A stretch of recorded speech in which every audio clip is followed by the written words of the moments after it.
Hey, it's Andrew Whipple here with Gamer's Guide to Life, and we are in the dungeon of Jack Emmert, CEO of Cryptic Studios, Neverwinter. This really is. It's a very nice dungeon, anyway. But sir. Yeah, thank God there's no dragon, right, to go with the dungeon. But yeah. Actually, no, the dragon's out there. Everybody, I'm sure you've seen pictures of the Draco-Lich. So make sure you get on Facebook, you take a look at it. So we've got a dungeon and we've got dragons, so we're set. We do, but what's a little more important right now is we have an up-and-coming free-to-play MMO. I can't stress this enough, Neverwinter. So for our viewers, could you maybe talk a little bit about the premise of this game? So Neverwinter is set in the Dungeons & Dragons Forgotten Realms universe.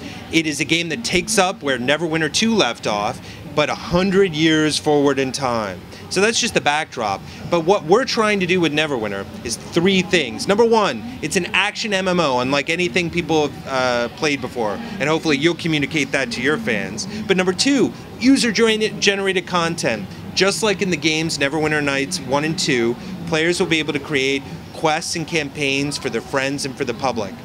But you've already alluded to the most important thing of all. This is free to play.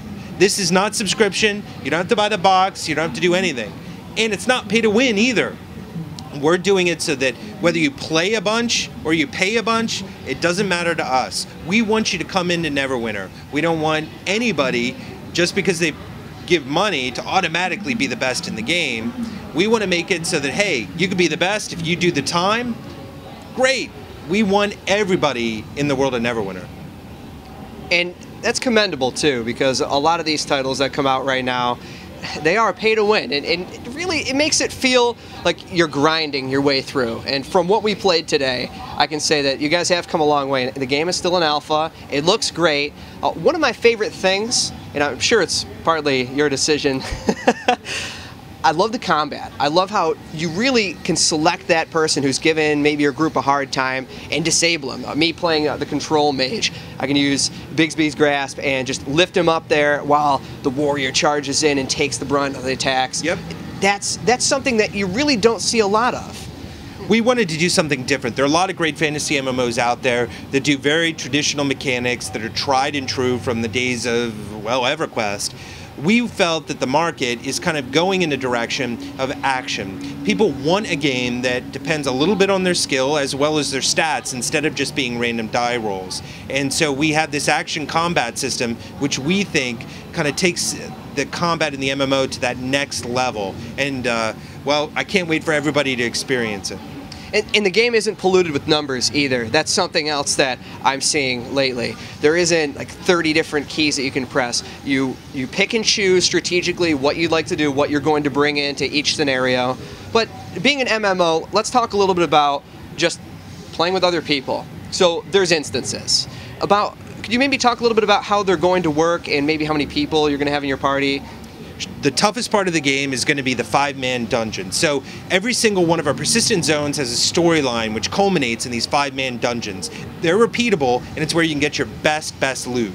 And so players can queue up, or they could just have their team join in on it, and boom, they're going to be thrown into a very challenging environment where everybody's going to need to be on the top of their game to be able to make it through.